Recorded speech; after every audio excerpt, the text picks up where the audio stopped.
Hey y'all, welcome to SolSeed podcast. Super excited today to be sitting with the lovely, beautiful Helen Pickles. Helen teaches, do you go by Pickles more or Helen? Helen's good. Helen's good. Helen teaches the vocal activation at SolSeed Mystery School these days and participates in all kinds of musical things in PSAC. And so really, really grateful that she decided to join us today. Thank you, Helen. How you feeling? Wonderful. I'm very happy to be here. Thank you for inviting me. So glad you're here. Thanks for coming. So let's get started just a little bit about how long you've been in PSAC, what brought you to Peru, a little bit about your story, whatever you feel like sharing, if that feels good. Yeah, sure. So I've been coming and going to the Sacred Valley, to Peru since I was 19. But I first came to the Sacred Valley in 2023 after doing some medicine work. And it was actually a musician friend of mine who invited me here, Nice. a big inspiration of mine called Eliane. And yeah, when I first got here, I wasn't really out there singing so much. And something about this place really invited a deeper opening. And I started singing in kirtans here. And at the time, I was doing lots of medicine work and dieta work. And then I would go and sing in the public and then go back into my inner processing. And then I went back to my family in the UK and moved around the world doing different ceremonial work and singing. And then came back here about a year ago after spending a year in the jungle, working in an ayahuasca center. And I've been here now for a year, just over a year. And yeah, it's been a journey. Beautiful. Yeah. Congratulations for finding it and doing the work. So good. What brought you here when you were 19, the first time you came to Peru? Winnie, I don't know.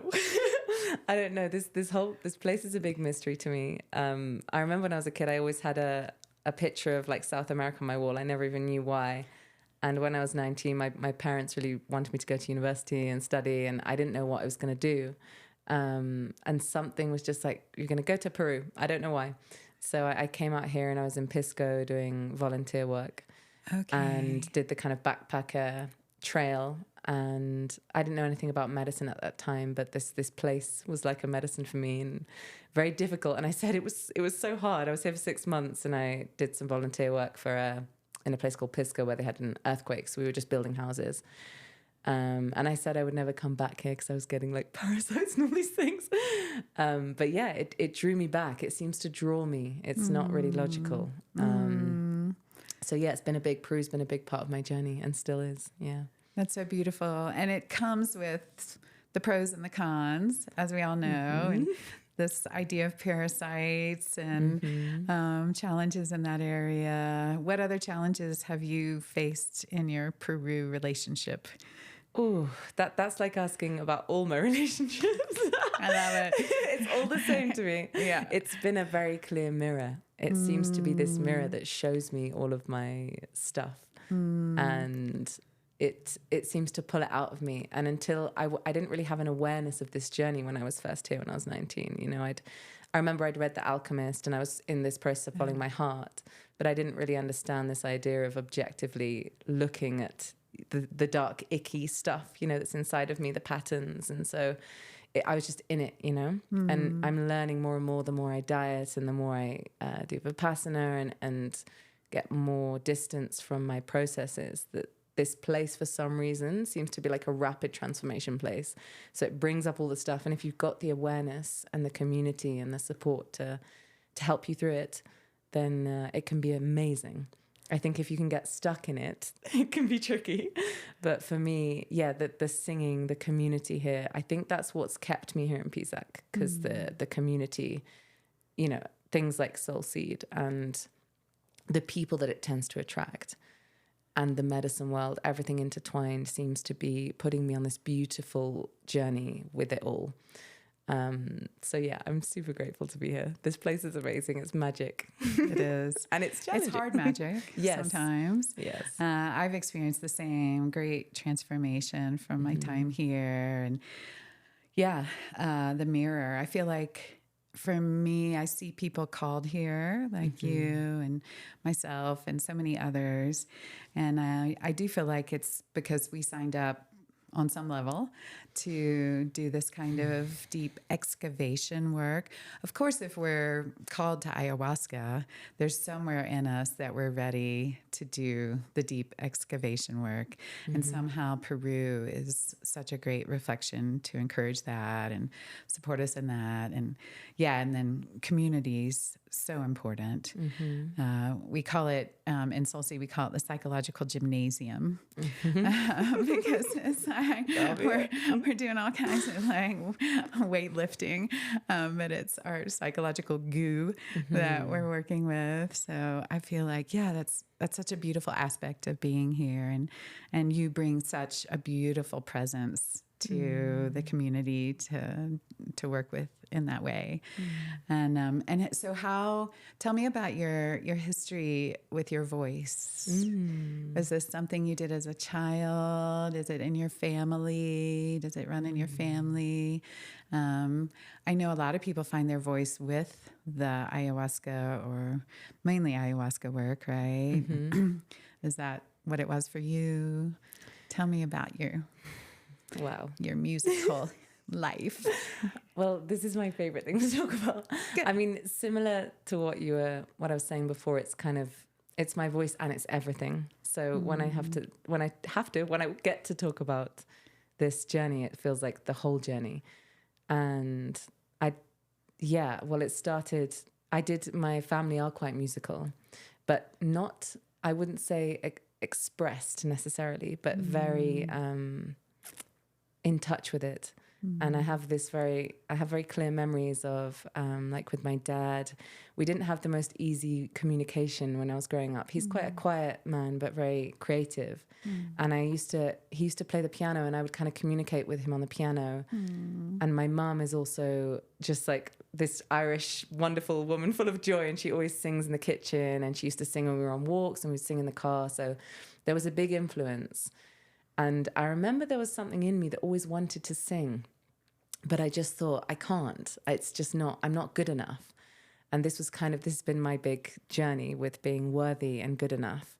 And I know it's a big journey for many people.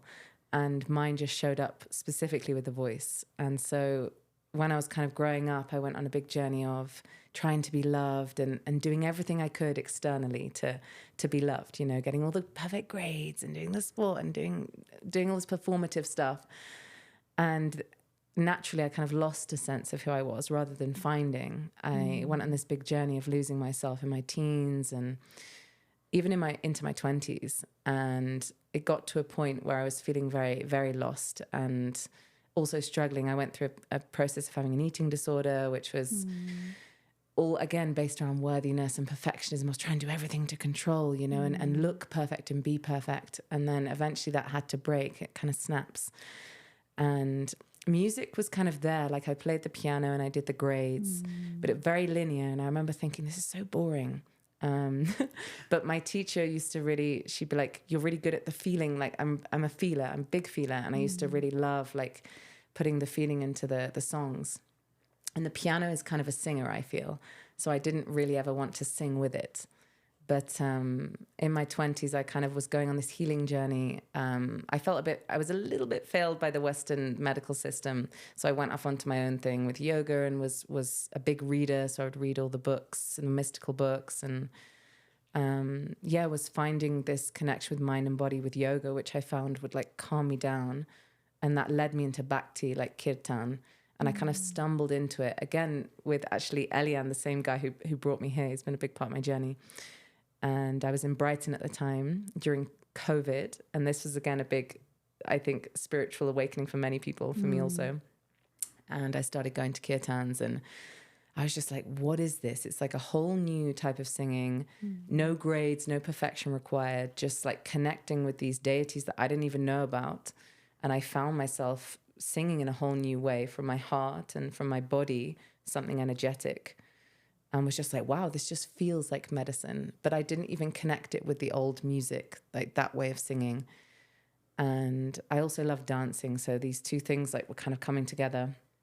And then eventually when I was 30, I was going through a difficult time. I'd had like a difficult breakup with a guy. And I'd heard about ayahuasca when I was very young, like in my 20s, when I was like 21. But I intuitively just was like, I'm not ready for such a strong, psychedelic. And I wasn't really big into psychedelics or anything. And then, yeah, I got a direct invitation and it felt like a big yes from me. So I sat with the medicine, and again, Elian, I'm realizing his connection. He was singing in ceremony, and he's a real channel. And his singing, I remember there was a moment in the ceremony where I felt like a cylinder almost kind of make love to me. And it came up through all of my chakras, like right up through the top of my head. And I felt all these ancient sounds, like not necessarily pretty or nice sounds, like guttural stuff and kind of like ancient African sounds, and then Tibetan kind of throat stuff. And it was all like piercing all of my energy centers. And after that, I remember at the end of the weekend of the retreat, I was like, God, I want to sing. I need to sing. It was like, oh, like energetically, I need to release whatever this is. And I remember speaking to an older woman. I was like, I really want to sing, but I hate singing in front of people, and it's not me. And she was like, well, why do you have to sing in front of people? And it was like a ding moment. I was like, oh, this can just be something I do to feel good. And I went home and I started to just sing crazy things, like, whoa, like all these crazy sounds. I say crazy, just, releasing. And then I just became obsessed with the medicine music that comes out of these spaces that ayahuasca seems to inspire in people. And I started to learn the guitar, and it's like I was seeing instruments in a different way. So rather than I need to learn the ABC and again the linear kind of masculine way, which is one way to learn, I started to see it just as a toy that I can play with. So I just taught myself guitar, and it's more like an accompaniment instrument. I felt like it was teaching me to sing. And yeah, these sounds were coming out of me that it wasn't to do with anyone else. It was all about whatever this energy was that was moving in me, and all these feelings that the medicine was bringing out, probably that I'd suppressed for many years, were coming out in these sounds and then eventually words. And something also that came with the medicine is that it's brought this like skill in me to be a poet, to like just bring these words together that seem to be able to channel the very complex experiences that I have of life. Maybe not complex, but deep, Yeah. And it felt so good. I was like, wow, how did I live without this before? I was so unexpressed, and hence probably quite depressed and struggling. And suddenly I felt expressed, and it was like, wow. And it was all, it's kind of very holistic, because it's also like channeling like pleasure, like allowing pleasure to be in the body and being in my body, because I think I was very dissociated. And so everything was coming with the music, and it felt like this, like this kind of serpent energy. And like I was living more in this feminine kind of Shakti way, rather than everything has to be so structured. And yeah, and then I began on this big journey of being with my medicine first. And then at the time I was in Brighton with a lot of really interesting creative friends, and they were doing open mics. So I started going along, and that kind of pushed my ego, that broke my ego a bit, because we would just turn up and do any kind of improv. And I remember the discomfort, the crunchiness of it. But I also remember feeling like I need to do this. I need to get over this. And I feel like music became this big aspect of transformation for me suddenly. It'd been all about the body before with yoga, and now it was suddenly about the soul, about singing. And yeah, and then that kind of translated into kirtans. I started playing more at kirtans, and then I started playing more in ayahuasca ceremonies, and then the vocal activation stuff came actually from a partner that I had. And he was like, I need you to teach me to sing. And I was like, what are you talking about? Like, I don't know. And he was like, Helen, you can sing. You're doing something that's special, and it feels special. And I'm sure you can teach it. And I was like, I don't know if I can. And he was like, well, ask the medicine, like, see if she can show you and give you more confidence. And so I did. And it seems that everything that I've done until now, which was like I was a French teacher, and then I worked in physiotherapy, and then a yoga teacher, massage. So it's a lot of energy, body, teaching stuff has come all together in this kind of method, which I feel is just me being me. Actually, it's not any like particular thing that I'm trying to do. I just want to embody myself. And yeah, it seems that I can now support people with their voices, but it's not just about the voice. It's everything. It's somatics. It's inner child work. It's all the stuff that I've really done to be here, you know, and I'm constantly doing, and I'm constantly learning. But yeah, it brought me to Peru, and it brought me on this journey of just following my soul and my heart. I never dreamed that I would be doing this and playing music so much, which is kind of a prayer. Like at one point in my life, I was like, I just want my life to be like a musical. And it is. It's like this beautiful musical. And I still go through the challenges, you know, and it's not always easy. But something about this, the music especially, has just opened my whole being. And I have many dreams about where I want it all to go, but I also trust that it's just leading its own path. And I just love what I'm doing at the moment. I love being with people. I love hearing authentic voices. And it's not just the singing, no, it's like, it's the expression. It's being in the body. It's being free. And ultimately, that's what I want for myself. That's what it comes down to. So yeah, very grateful for all the teachers. Good job, sister. Incredible. Yeah. And just saying the word freedom is such a part of it, you know. I was thinking as you were speaking, why is it that somehow this has been a part of the programming for most people on the planet, probably, that something isn't right about our voice. Also other things, but especially particularly so many of us have had reflections, or there's always some level of competition. It feels like, I guess in a lot of the creative arts, we've kind of done that, where, like you said, we just made it the linear, that's supposed to be like this, and then that shuts us down, because actually, come to think of it, I mean, every voice is going to be its own self. I've heard the word keynote, like each of us have our own particular keynote to discover. And when we are trying to follow a particular pattern or path that tells us what the voice is supposed to be, then how we lose that.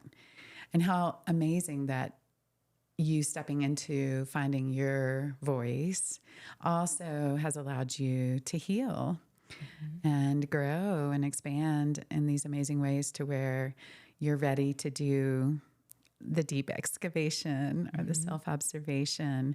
How do you feel like that doing your vocal work supports you in the spiritual work? Besides what you said, being open and allowing more connection to body.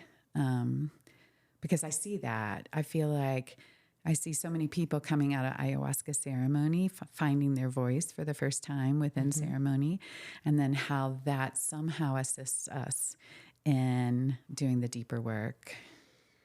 Right? Or does it? Am I right? 100%. Yeah. Yeah, for me, it's absolutely linked. And it's something about, when you were talking, I was feeling into there's something about like, and I won't get too into, you know, like theories and things like that. But what I feel is like, we look to society, it's gone a little bit extreme, in the sense that it's like, this is a note and this is how it should sound. And there's wisdom in that, because we carry the wisdom, no? Like, okay, this is how you play guitar, this is A, and it's like a structure. But I feel like it's gone a little bit too extreme. And for me, when we know our voice, we know ourselves, and we lead from sovereignty. And that's kind of what I found, and that's what I want to inspire, because yes, there's a place for being in harmony with a group. Like we know what it's like to move in community, like to be in harmony. And there's a place for leadership and for speaking up. And this is something I've really learned in the work that I'm doing as well with people. It's like, sometimes it's about choosing to be quiet and choosing to listen to spirit, to listen to the group, to listen to what's happening. In fact, that's a really key aspect of all of this, of being very sensitive and tuning in. And then there's a time to project and to speak and to be loud or to be beautiful or to be ugly and to be kali, to be not harmonious. And so maybe it's not just about activation. This is about like tuning in to life and tuning into your keynote, to where you fit in. And yeah, to me, that's just, that's ultimately the aspect of liberation. It's like, it's being a channel also for spirit, and understanding that we're the whole and we're also individuals. And in that aspect, the voices, like to me, I perceive the body, it's a sound machine, and we're allowing sound to come out, and we're allowing also spirit to come through. And I used to think, the chakras, that's so woo-woo, all this stuff. And you can call them whatever you want. You can even remove the word chakras, it's not about that. It's something about the energetics of it.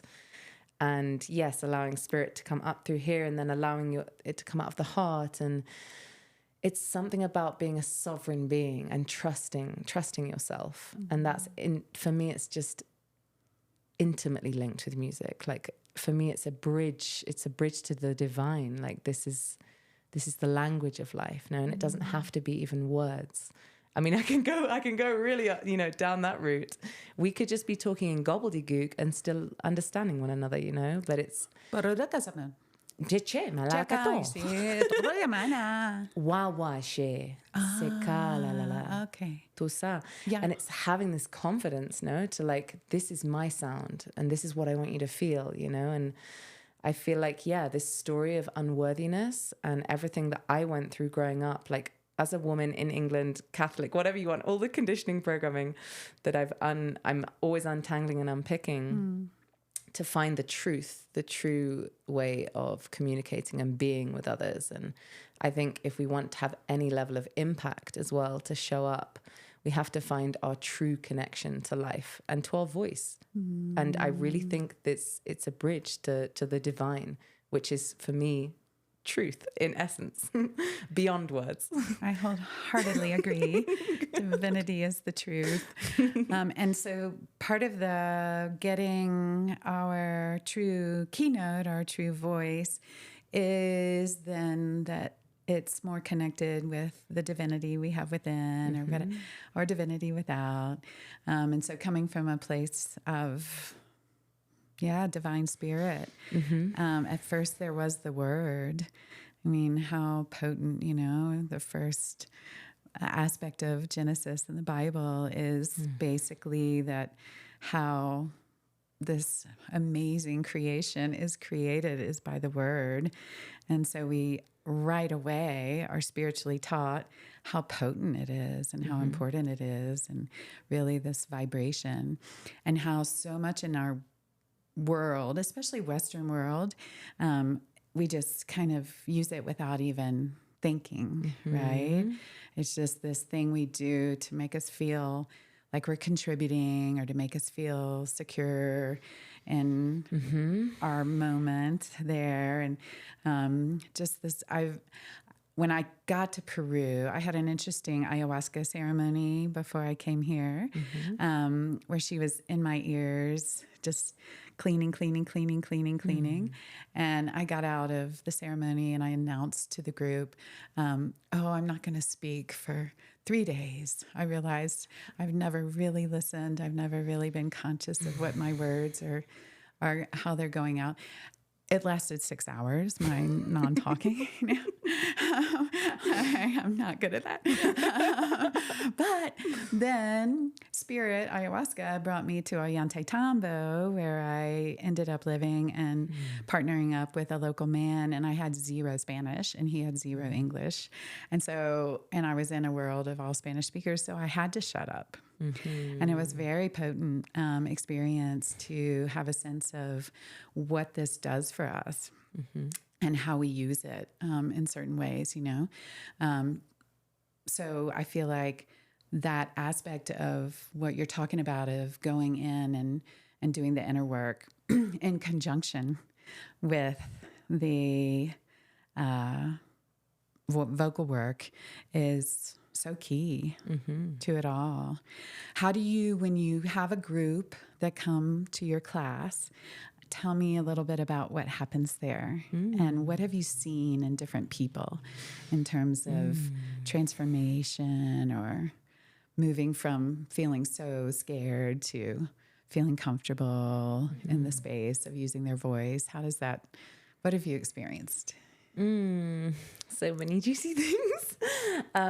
Well, firstly, in terms of the space and what it kind of looks like in the group setting, it's kind of similar to one-to-one, but group is different dynamic.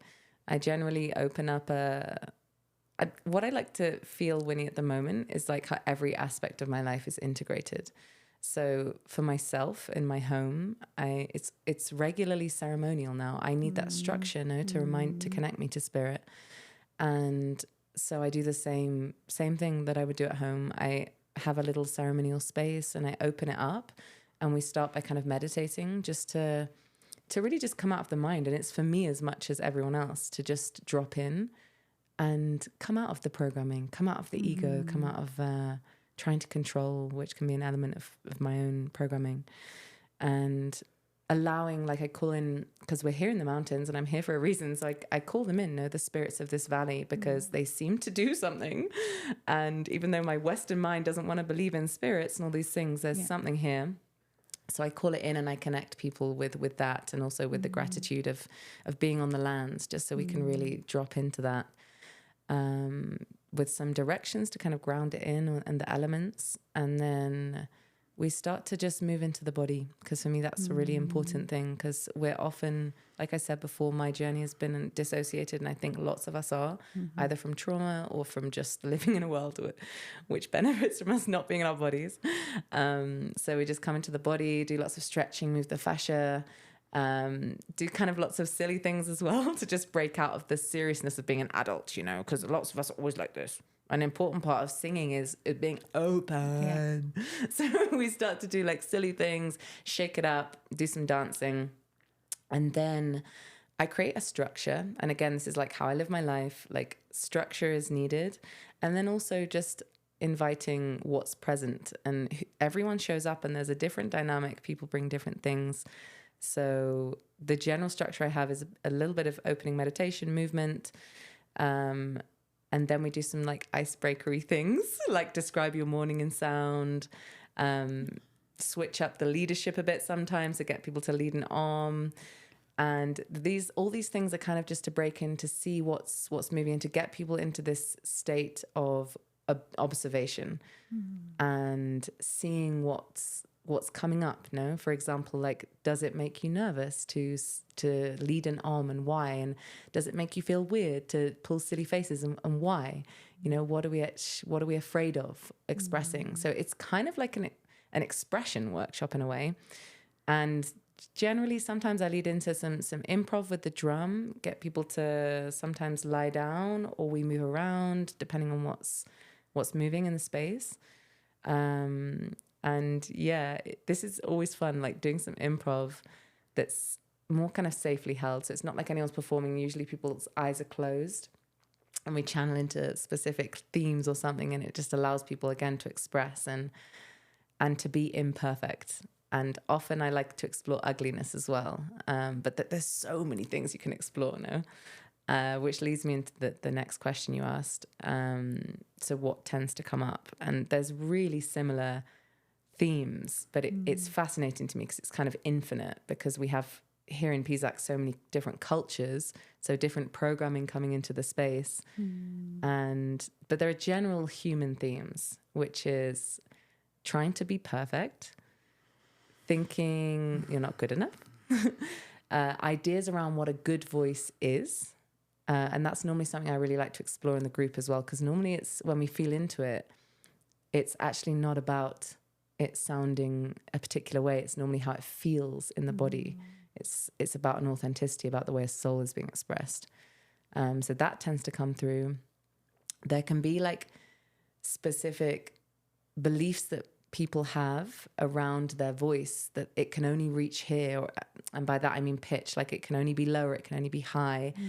My feeling and sense is that this isn't true. I think we can access any level of anything we want. It's about opening the body and also allowing the dirty tap water to run, which is something that I really like to explore with people. Let yourself be gross.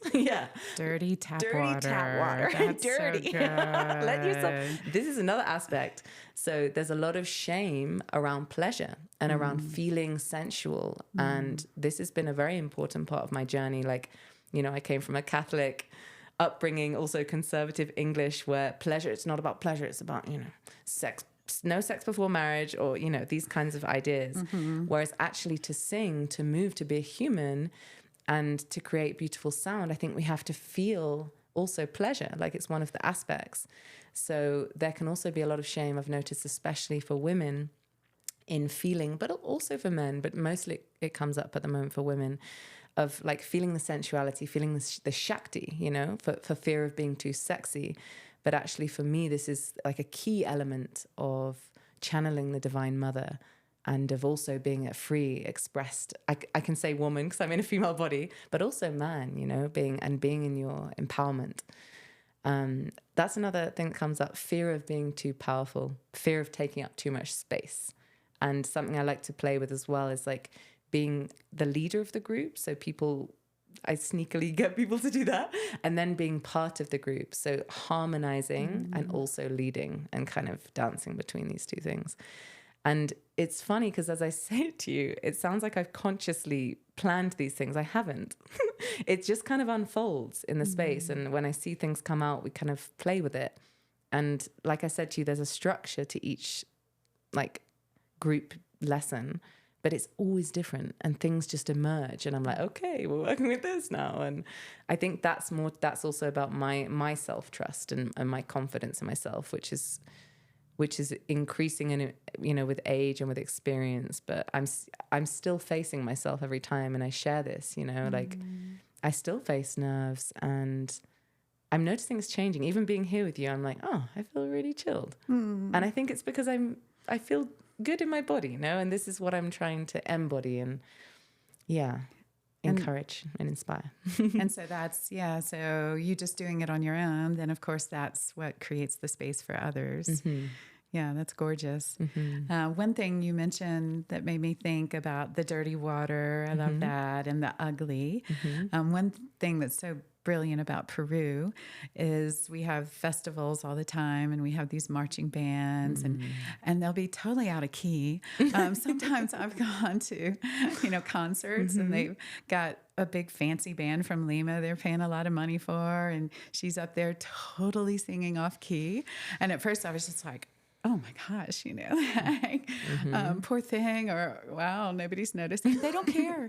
They don't care. They're just like, it's all fine, and I think that's one thing from the cultures we come from in terms of this high standard of how we're supposed to be and how we're supposed to look and how we're supposed to sound. And being in Peru for me has opened me up to being a lot more relaxed in terms of the dirty water and the not so perfect aspects of myself. And I mean, I'm a Virgo, so, the perfection thing is, but being here is really, it's really helped me a lot. So I feel like that's one of our beautiful things of expression that we can get reflected here. And I love that you called it an expression class or session as much as vocal. I do feel like it's so related, and I love you bringing up the aspect of women in particular. I remember hearing about women having thyroid stuff, which I do, and my mother, they put her on thyroid medicine when she was 12, I think, in 1935, which she's taken this pill every day of her life. And then another woman I know here who just had surgery, and and I feel like it has obviously connected with our voice and how women have this tendency towards thyroid issues more than men, because we haven't had as much freedom of expression in our funny history that we've created for ourselves.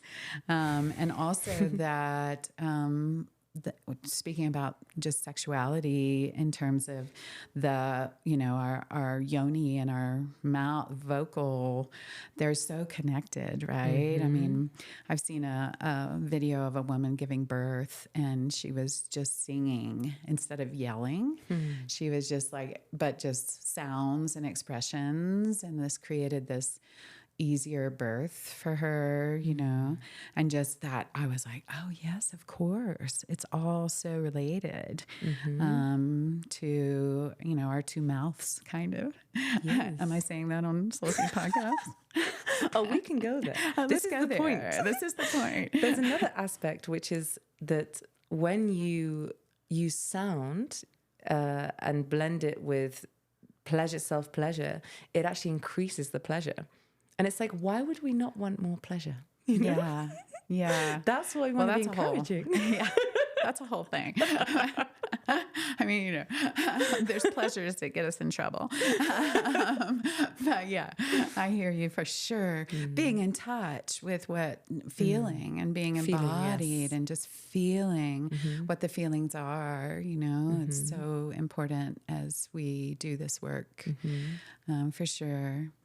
Another thing I was thinking to spring your way, in the path I walk, Gnosis, we talk about that materialistic education. So education founded in the third dimension and our five senses and conditioned mind is founded in imitation and memorization. So we go to school, and mostly how we learn and how we experience is through memorization and imitation, whereas the mystical education or schooling is founded in imagination, inspiration, and intuition. And I think that's what you're totally talking about. So we've been so conditioned that everything that comes out right now, I am imitating, and it's all come from memorization and imitation. And so when are we allowed to have these other aspects create what's coming out from us is such a key point as to what you're doing for people, and what you're sharing with people is shifting into these other aspects, the 3 I's, I call them, informing us and getting connected with them. And I think the music is just one of the best ways. And I was telling you the other day about the curandero I worked with in the jungle, and him telling me about there's tribes that they only use the voice. They don't work with any plants. They just use the voice and the vibration from the voice to heal people and to solve problems and things like this. Have you experienced much in terms of just feeling the vibration and allowing it to perhaps have an effect on somebody you're with? Like kind of consciously working with it in that level. You mean my own voice? Looking at yourself as a curandera. It's a funny one for me, Winnie, because I like to move away from the word healer, and it's a journey go for into me. Go into that. I love that. Well, I think I probably resonate. Yeah, it's interesting. As you were speaking, I was having a vision actually of the first time that I was in a deep dieta, and I was deep in the medicine, and I got this vision of the curandera, the maestra. They were singing the Icaros, and at the time, my feeling or my idea in my mind was, oh, these guys are going to heal me with their voice.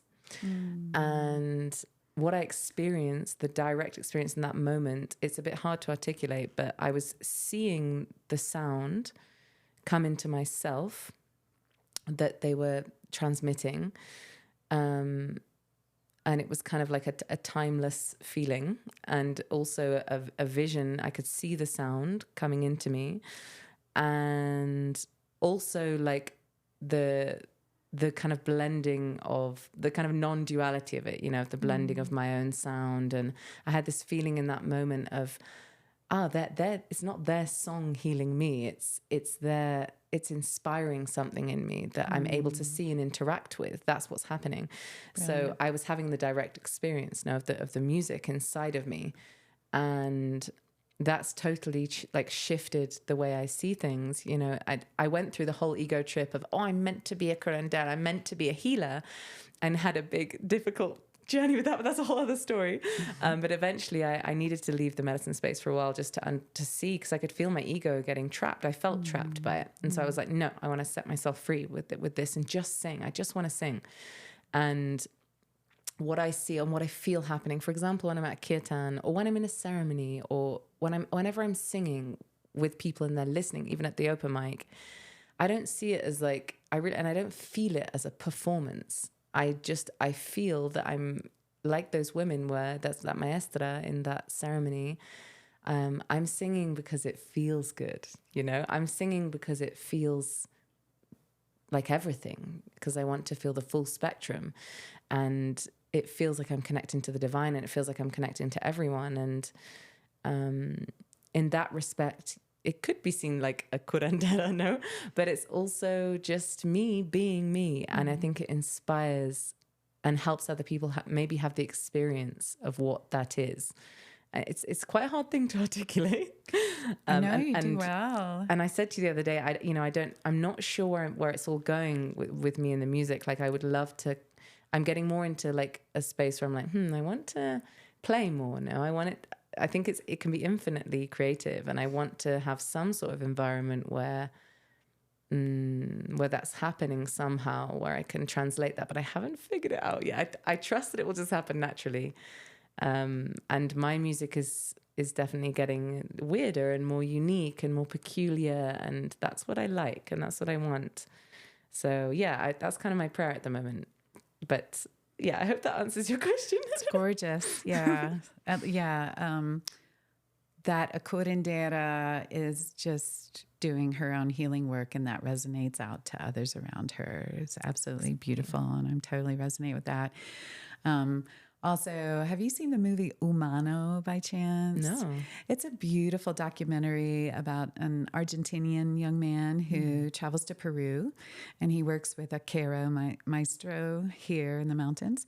And one of the things the maestro says to him, he's like, they're around a fire, and he's like, so sing to the fire. And he starts singing Spanish words and things. And he's like, do you think the fire speaks Spanish? And so his point was that, and he called them Icaros, that true Icaros are songs without form. So created in the moment, for the moment, based on collective, collaborative, vibrational connection with everything that's happening right there. And I loved that when I heard that. So I started getting kooky in my vocal things after hearing that too. And it did just open up another level of freedom for me, and shifted levels of sort of, I guess you said confidence earlier, because for some reason I grew up in a musical family too, and I felt like I was the one that was kind of lame, and so I would like want to sing, but my dad's voice was incredible, and my brother had a beautiful voice too, and so there was always this trepidation that would come, and as soon as I stopped using words and just started making sounds that felt like were coming from my heart. And then also, I guess that took away some of the performance aspect, as you spoke of working to, not feel like you're in a performance. Like it's seeing like nobody's listening, I guess, except for, all the beings that are around in other spheres. So yeah, I think that's That's gorgeous that this is where it's coming. And how wonderful that you just want to get more unique and more kooky. And then you do the work, and you're a curandera if you're shining it out in that way. So beautiful. Yeah. So tell me about kirtan. I haven't gone a lot. Tell me about what it does for you. And you said it was a powerful kirtan yesterday. What does that mean for you? And what does that feel like? Well, yeah. I mean, kirtan's another. All these things feel so mysterious to me, you know. Because, like I said, when I first showed up to kirtan, I didn't have a clue who Shiva was. I didn't know who they were singing to. You know, I just repeated the mantra. And a lot of the saints, the mystics, they say, you know, it doesn't matter. You don't need to know what it means, because eventually you feel it anyway. And I've definitely had those experiences in ceremony, in ayahuasca ceremonies, but also in kirtan, where I don't have a clue what they're saying, and then suddenly, like, I get a vision of something they're singing about, and I talk to the person later. It's like, oh yeah, it was that, you know. And it's like. And this again brings us back to words, you know, and the origins of words and how they even form, because it can get really trippy, you know, like, because really a word is just a bunch of letters, a bunch of sounds that were created to create some sort of form or a feeling, to translate a feeling. And so at kirtan, you know, that's what's happening with, let's take Shiva as an example. It's got Shiva Ratri coming up. So like, you know, Om Namah Shivaya, it's evoking this energy of Shiva, this aspect of that's meant to represent pure consciousness.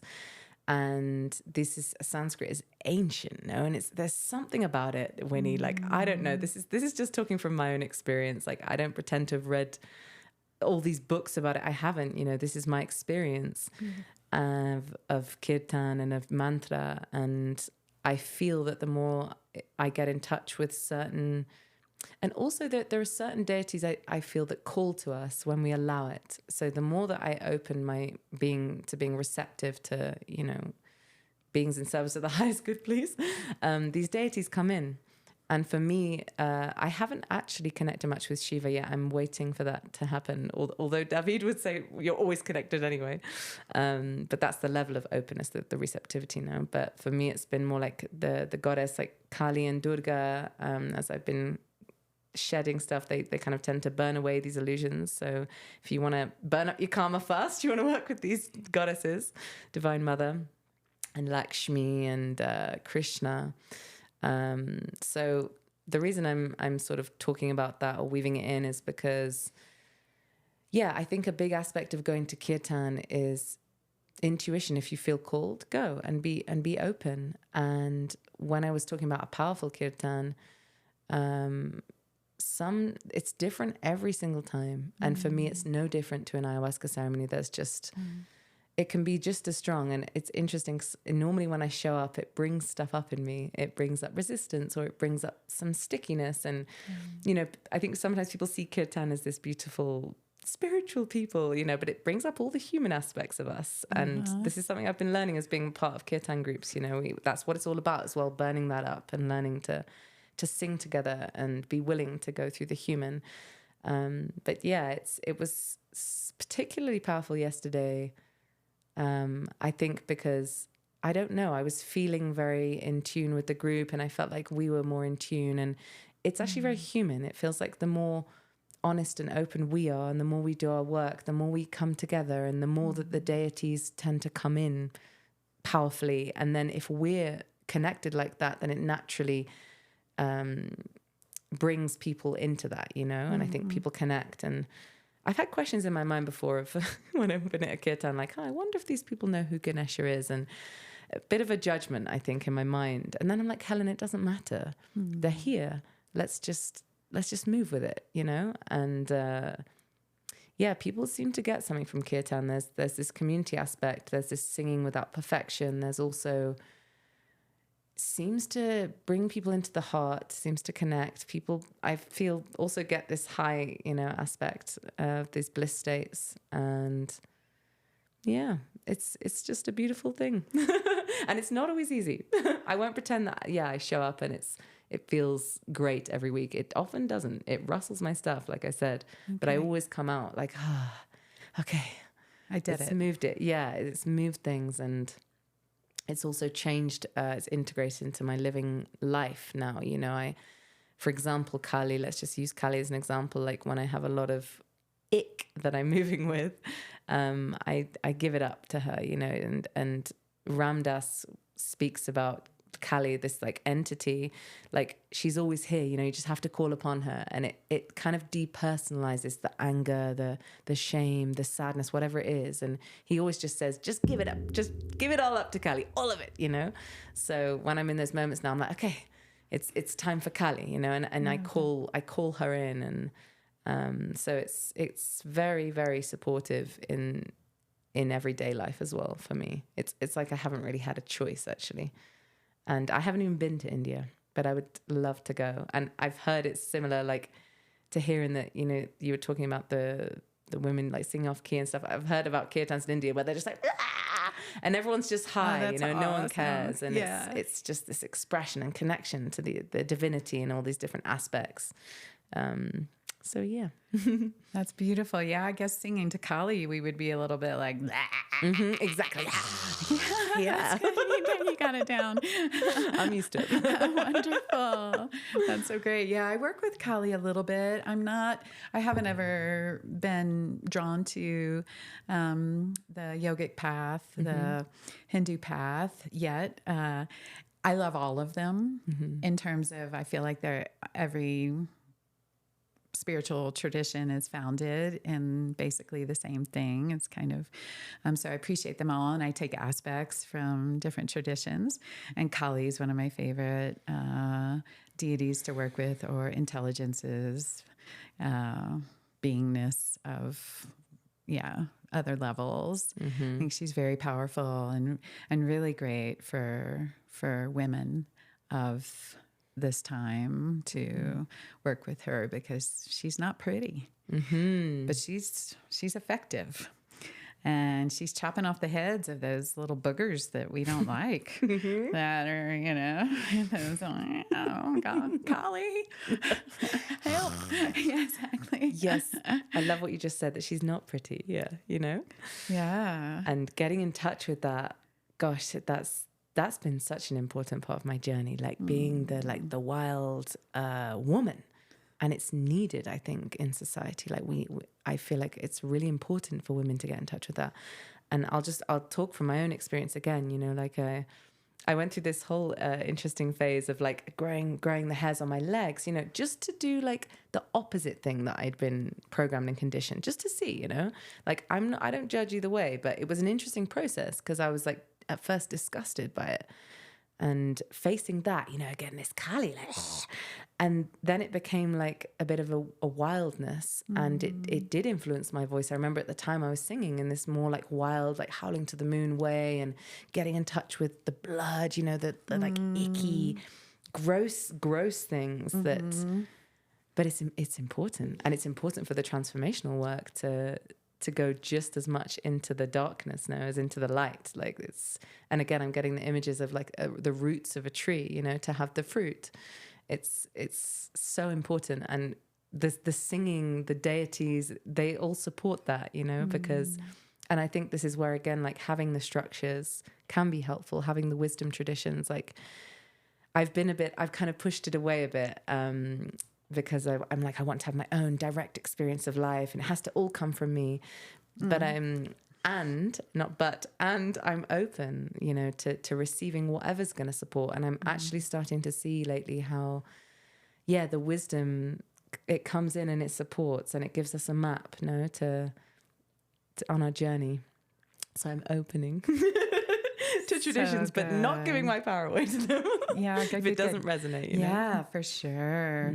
I think what's happened is the aspects of all the traditions have gotten sort of boxed in, and shifted. Human ego just shifts them to where, it's not about true connection, direct connect with divinity, and how we can actually take back the traditions.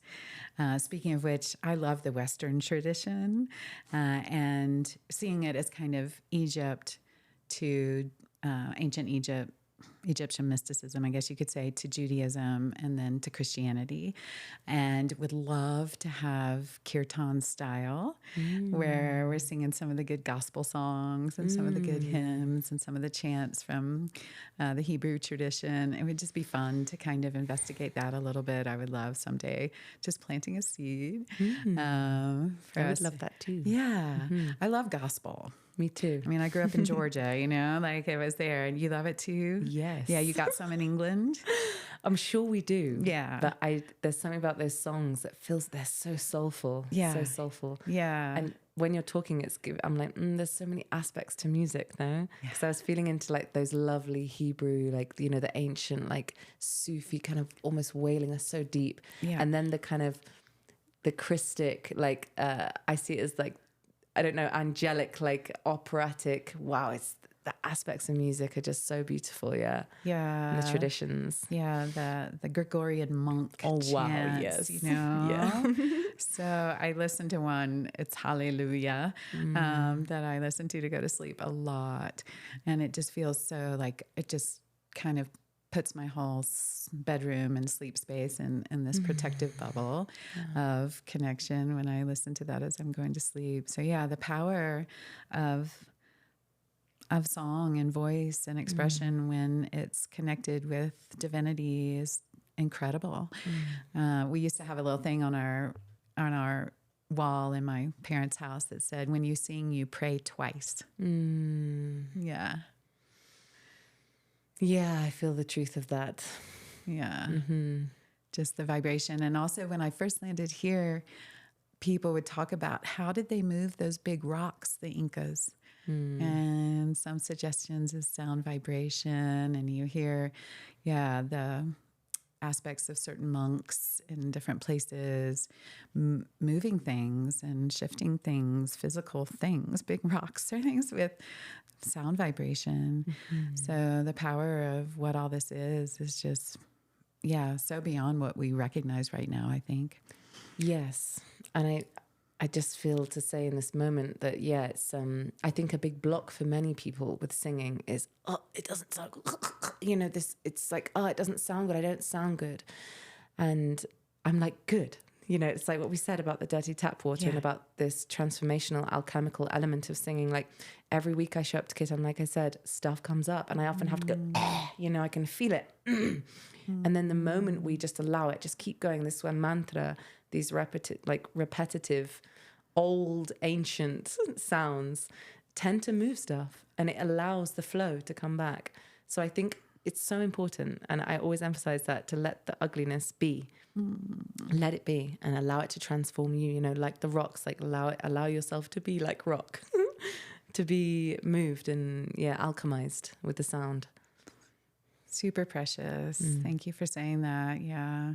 Maybe even we start moving away from ugly and beautiful, what these things are, these conditions we set. But bit by bit, poco a poco. Poco a poco. We'll get to that next podcast. Non-duality. We'll bring David in. Well, I was thinking I would love to hear you sing a little bit or whatever you want to show folk. Do you have anything else you're feeling called to say right now? And before we might shift into a little bit of vocalization. Just keep singing, just keep singing, just keep singing, singing. Thank you, Dory. Just keep singing, Great. That's it.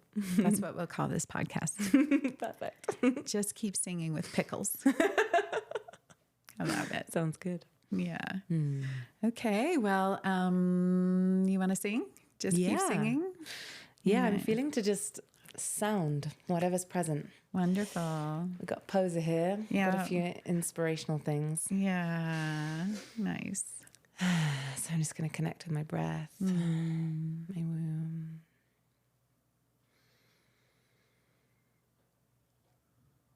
Ah,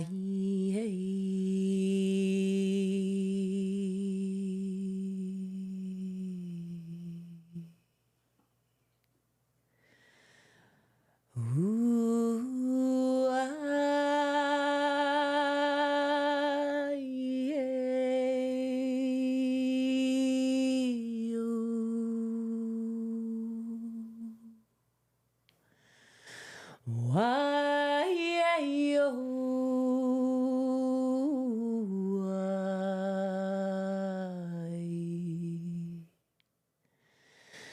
hey,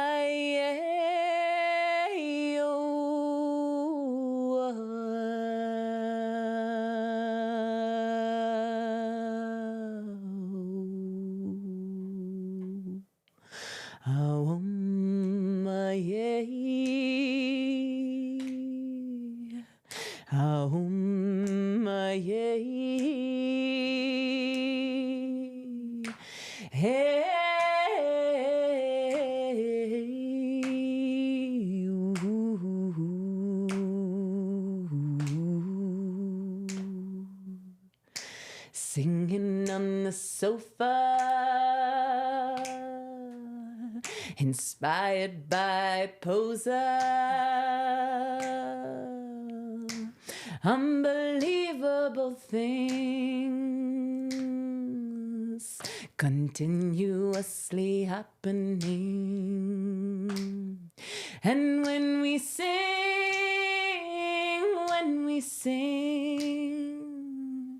we can spread our wings. When we sing, we can alchemize the frequency of things. Ooh, ooh, ooh, ooh, ooh, ooh, ooh, ooh, ooh,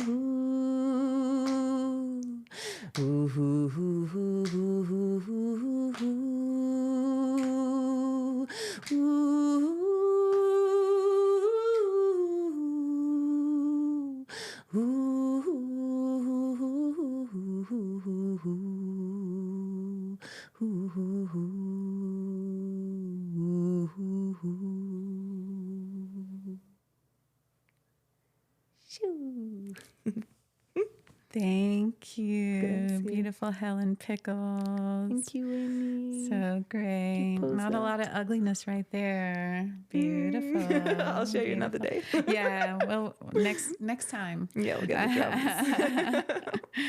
Thank you so much for joining us. It's just been a delight and a pleasure, and I love deepening our connection. And yeah. Lots of respect for you, Winnie. Thank you for creating this. So we need structures My so we can flow inside. Yes, good. Thank you, Brent. Yeah, the guy, Brent over there. Do you have anything? Oh, and then there's Post she's that wants to sing. Hey, honey, you want to sing? Aw. Okay, we got it. All Okay, right, Post. yeah. Any Instagram, or how can people get in touch with you? You do individual sessions and group sessions. So Yeah. individual, do you do it online? Do you do it in person? How does that work? Yeah, so I do a mixture. I do online work, which is actually just as powerful. I was a bit resistant, but they've been amazing. Offer also one-to-one in-person sessions in the Valley. And I'm going to be going possibly to Europe soon. So going to be having some stuff there. Okay. And offer group work at SolSeed every Thursday, 4 until 6, which is today. So there's one today. And gosh, also a song circle, which is on Saturdays and Sundays at Melissa Wasi. Kirtans every Wednesday from 2 until 6 with the whole team there. And I'm also working in the ayahuasca space with a special man called Nilton. So yeah, lots of different ways to hear and work and move with your voice, or just working with transformation in general with me. Yeah. So great. So how do people find you? Do you have an online presence, or do we do this social media thing? I'm called colibriheartsong on Instagram because I've got a little connection with the hummingbird colibri. So you can follow me on Instagram. I'm on Facebook. Okay. That's perfect. it. Yeah, that works. Yeah. They can find you. Yeah. All right. Well, thank you so much again. And thank you all, everyone out there in the world. Oh, Posa. Vocal activation. She's we've activated the dog. Yeah, thanks for tuning in today. We're so grateful for your presence and your attention. Yeah. And stay tuned for more coming up.